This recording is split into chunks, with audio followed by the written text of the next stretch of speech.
যুক্তরাষ্ট্রের ফ্লোরিডায় নিহত বাংলাদেশি শিক্ষার্থী নাহিদা সুলতানা বৃষ্টির মরদেহের খণ্ডিত অংশ উদ্ধার করা গেছে। এই ঘটনায় শেখ হাসিনার ছেলে সজীব ওয়াজেদ জয়কে মৃত্যুদণ্ড দিয়েছেন আদালত। এর আগে একই এলাকা থেকে নিখোঁজ শিক্ষার্থী জামিল লিমনের মরদেহ উদ্ধার করা হয়। বাংলাদেশি শিক্ষার্থী নাহিদা সুলতানা বৃষ্টির মর্মান্তিক হত্যাকাণ্ডে সজীব ওয়াজেদ জয় হত্যার দায় স্বীকার করে আদালতে জবানবন্দিও দিয়েছে বলে জানান কর্মকর্তারা। হত্যাকাণ্ডে জড়িতদের বিচার দাবি করেছেন স্বজন ও এলাকাবাসী। যুক্তরাষ্ট্রে সাউথ ফ্লোরিডা ইউনিভার্সিটির দুই বাংলাদেশি পিএইচডি শিক্ষার্থীর নিখোঁজ হওয়া ও হত্যাকাণ্ড ঘিরে রোমহর্ষক সব তথ্য সামনে আসছে। ২৬ এপ্রিল ফ্লোরিডার হিলসবোরো কাউন্টি আদালতে দাখিল করা নথিতে মার্কিন প্রসিকিউটররা জানিয়েছেন, ট্যাম্পা বে এলাকার একটি ব্রিজের কাছ থেকে উদ্ধার হওয়া ২৭ বছর বয়সী জামিল লিমনের মরদেহ এবং তার বন্ধু নাহিদা বৃষ্টির নিখোঁজ হওয়ার ঘটনায় খুনের ধরন বিভৎস। তদন্তকারীদের তথ্যমতে ১৬ এপ্রিল হাওয়ার্ড ফ্র্যাঙ্কল্যান্ড ব্রিজের কাছ থেকে নিখোঁজ হওয়া লিমনের ক্ষতবিক্ষত মরদেহ উদ্ধার করা হয়। তার শরীরে অনেক জায়গায় ধারালো অস্ত্রের আঘাতের চিহ্ন পাওয়া গেছে। ফ্লোরিডার অরল্যান্ডোতে দুই বাংলাদেশি পিএইচডি শিক্ষার্থী হত্যার ঘটনায় তদন্ত যত এগোচ্ছে ততই বেরিয়ে আসছে ভয়ঙ্কর সব তথ্য। প্রসিকিউটরদের সাম্প্রতিক প্রতিবেদনে বলা হয়েছে, প্রধান সন্দেহভাজন অপরাধ সংগঠনের আগে এবং পরে অনলাইনে একাধিক উদ্বেগজনক প্রশ্ন করেছিলেন। যুক্তরাষ্ট্রে নিখোঁজ দুই শিক্ষার্থীর রহস্য ভেদ করে উঠে এলো চাঞ্চল্যকর সব তথ্য।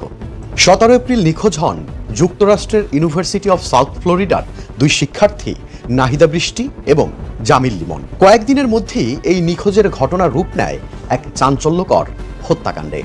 কোর্টের নথি অনুযায়ী ১৬ এপ্রিল ছিল তাদের জীবিত অবস্থায় শেষ দিন। ওই দিন সকাল থেকেই বৃষ্টির আচরণে কিছুটা অস্বাভাবিকতা দেখা যায়। দুপুরের দিকে সে এক বন্ধুকে তার চশমা নিয়ে আসতে বলে, কিন্তু নির্ধারিত সময়ে আর দেখা করতে যায়নি। এরপর থেকে তার ফোন বন্ধ পাওয়া যায়। একই সময়ে লিমনের সঙ্গেও যোগাযোগ বিচ্ছিন্ন হয়ে যায়। ক্যাম্পাসের সিসিটিভি ফুটেজে দেখা যায় ১৬ এপ্রিল দুপুর ১২টার পর বৃষ্টি অফিস বিল্ডিং থেকে বের হয়ে যায়। এরপর আর তাকে কোথাও দেখা যায়নি। লোকেশন ও ডিজিটাল সূত্র মেলাতে কাজ শুরু করে তদন্তকারীরা বৃষ্টির আইপ্যাড থেকে তার ও লিমনের মেসেঞ্জারের কথোপকথন উদ্ধার করেন। এতে দেখা যায় তারা একে অপরের নিজেদের লোকেশন শেয়ার করেছিল। সর্বশেষ লোকেশন অনুযায়ী ১৬ এপ্রিল দুপুরে তারা একই এলাকায় অবস্থান করছিল। অন্যদিকে লিমনের মোবাইল ফোনের লোকেশন বিকেল পর্যন্ত তার বাসার আশেপাশে থাকলেও সন্ধ্যার পর সেটি হঠাৎ করে কোর্টনি ক্যাম্বেল ব্রিজ হয়ে ক্লিয়ার ওয়াটারের দিকে চলে যায়। কিন্তু তদন্তকারীরা লক্ষ্য করেন তার হাতে কাটা তাজা আঘাতের চিহ্ন রয়েছে, যা সে পেঁয়াজ কাটার সময় হয়েছে বলেও ব্যাখ্যা দেয়। এরপর তার গাড়ির গতিবিধি ট্র্যাক করে দেখা যায় লিমনের ফোনের লোকেশনের সাথে তার গাড়ির অবস্থান মিলে যাচ্ছে, বিশেষ করে ব্রিজ ও ক্লিয়ার ওয়াটার এলাকায়। প্রথমে সে অস্বীকার করলেও পরে স্বীকার করে সে লিমন ও বৃষ্টিকে ক্লিয়ার ওয়াটারে নামিয়ে দিয়েছিল। তবে কেন নামিয়ে দিয়েছিল সে বিষয়ে কোনো ব্যাখ্যা দিতে পারেনি।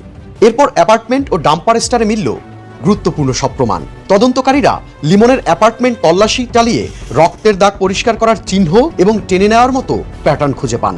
ডাম্পস্টার থেকে উদ্ধার করা হয় রক্তমাখা ফ্লোর ম্যাট, লিমনের ব্যক্তিগত জিনিসপত্র, বৃষ্টির ব্যবহৃত সামগ্রী, রক্তমাখা কাপড়, যা ফরেনসিক পরীক্ষায় নিশ্চিত হয় ওই রক্ত বৃষ্টি ও লিমনের।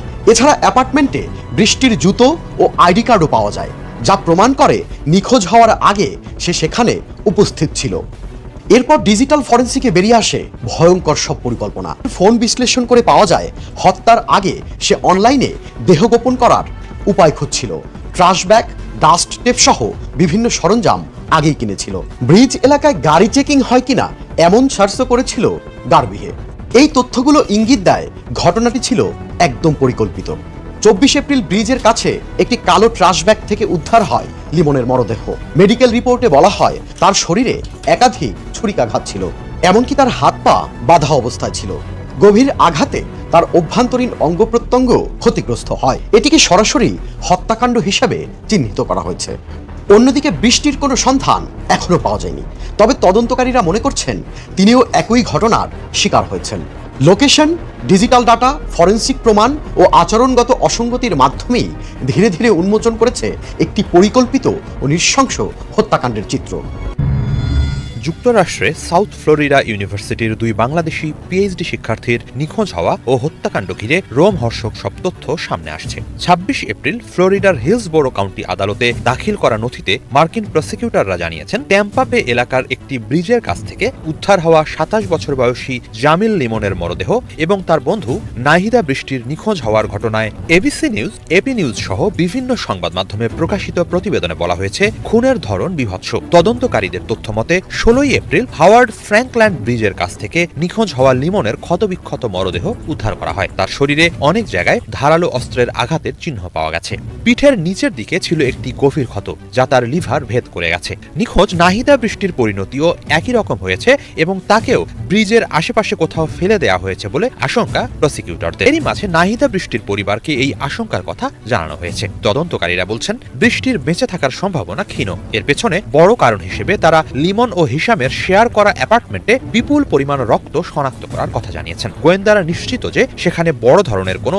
সহিংসতা ঘটেছে। ২৬ এপ্রিল হাওয়ার্ড ফ্র্যাঙ্কল্যান্ড ব্রিজের নিকটবর্তী জলাশয় থেকে মানুষের কিছু দেহাংশ উদ্ধার করার কথা জানিয়েছেন তদন্তকারীরা। এগুলো বৃষ্টির কিনা ডিএনএ পরীক্ষার আগে তা বলা সম্ভব নয়। ঘটনার দিন একই সময়ে ক্লিয়ার টাওয়ার বিচ এলাকায় লিমনের ফোনের শেষ লোকেশন এবং হিসামের গাড়ির লোকেশন পাওয়া গেছে। অ্যাপার্টমেন্ট থেকে একটি ফার্মেসির রসিদও পাওয়া গেছে। ১৬ এপ্রিলের সেই রসিদে দেখা যায় প্রচুর পরিমাণে ট্র্যাশ ব্যাগ, লাইসল ওয়াইপস ও দুর্গন্ধনাশক ফেব্রেজ কিনেছিল। খুনের আলামত ও রক্তের গন্ধ মোছার জন্য সেগুলো ব্যবহৃত হয়েছে বলে ধারণা করা হচ্ছে। শুধু এসবই নয়, প্রসিকিউটররা জানিয়েছেন, লিমন ও বৃষ্টি নিখোঁজ হওয়ার ৩ দিন আগে ১৩ এপ্রিল রাতে চ্যাট জিপিটির কাছে হিসাম জানতে চায় কোনো মানুষকে কালো ময়লার ব্যাগে ভরে ডাস্টবিনে ফেলে দিলে কি ঘটবে। চ্যাট জিপিটি উত্তরে বলে তি বিপজ্জনক শোনাচ্ছে। ২৪ এপ্রিল হাওয়ার্ড ফ্র্যাঙ্কল্যান্ড ব্রিজের কাছে একটি ভারী ময়লার ব্যাগের ভেতরেই লিমনের দেহাবশেষ মেলে। যুক্তরাষ্ট্রের সাউথ ফ্লোরিডা বিশ্ববিদ্যালয়ের ২ পিএইচডি শিক্ষার্থী হত্যায় জড়িত সন্দেহে গ্রেপ্তারের পর বেরিয়ে এসেছে নতুন তথ্য। আদালতের নথিতে প্রকাশিত তথ্যে উঠে এসেছে লিমন হত্যার লোমহর্ষক চিত্র। হত্যার পর কিভাবে মরদেহ ব্যাগে ভরে ফেলে দেওয়া হয় তা উল্লেখ আছে এতে। এদিকে উদ্ধার আরেকটি মরদেহের অংশ নাহিদা সুলতানা বৃষ্টির কিনা তা নিশ্চিতে চলছে তদন্ত। এখনও মেলেনি যুক্তরাষ্ট্রের ইউনিভার্সিটি অব সাউথ ফ্লোরিডার নিখোঁজ শিক্ষার্থী নাহিদা সুলতানা বৃষ্টির মরদেহ। লিমন ও বৃষ্টিকে হত্যার ঘটনায় জড়িত সন্দেহে হিসাম আবু ঘরবিয়েকে গ্রেপ্তারের পর জিজ্ঞাসাবাদে বেরিয়ে আসছে লোমহর্ষক কিছু তথ্য। এ বিষয়ে বিস্তারিত তথ্য প্রকাশ করেছে আদালত। এতে হত্যার পর কিভাবে লিমনের মরদেহ পলিথিনের ট্র্যাশ ব্যাগে ভরে ফেলে আসা হয় তা উঠে এসেছে। ফ্লোরিডার স্থানীয় গণমাধ্যম টাম্পা বে 28 এর প্রতিবেদন বলছে, আদালতের নথি অনুযায়ী হিসামের বাসাতেই লিমন বৃষ্টিকে হত্যা করা হয়। ধারালো অস্ত্র দিয়ে তাদের দুজনকে উপর্যুপরি আঘাত করে মৃত্যু নিশ্চিত করে অভিযুক্ত হিসাম। এরপর আলামত নষ্ট করতে ক্লিনিং সরঞ্জাম দিয়ে বাসা পরিষ্কার করে নিহতদের ব্যক্তিগত জিনিসপত্র ট্র্যাশ কম্প্যাক্টরে ফেলে দেন। এরপর আগে থেকে কিনে রাখা পলিব্যাগে লিমনের মরদেহ ভরে হাওয়ার্ড ফ্র্যাঙ্কল্যান্ড ব্রিজের পাশে ফেলে আসেন। লোকেশন ট্র্যাক করে লিমন ও বৃষ্টির মোবাইল ফোনের কাছাকাছি ও লিমনের মরদেহ ফেলে আসার স্থানে হিসামের ফোনের উপস্থিতি পাওয়া গেছে। ওই ফোনের মাধ্যমে অনলাইনে হত্যাকাণ্ডে ব্যবহৃত সরঞ্জাম কিনেছেন হিসাম। এ ঘটনায় অভিযুক্তকে জামিন না দেওয়ার অনুরোধ করেছেন রাষ্ট্রপক্ষের আইনজীবী। এদিকে বৃষ্টির মরদেহ খুঁজতে তল্লাশি অভিযান অব্যাহত রেখেছে হিলসবোরো কাউন্টি শেরিফ অফিস। রোববার স্থানীয় একটি জলাশয় থেকে একটি মরদেহের অংশ উদ্ধার করা হয়েছে, তবে এটি বৃষ্টির কিনা তা এখনও নিশ্চিত হওয়া যায়নি।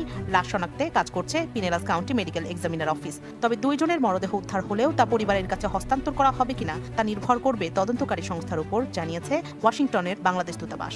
এছাড়া আইনি প্রক্রিয়া শেষে মরদেহ বাংলাদেশে পাঠাতে প্রস্তুত আছে দূতাবাস।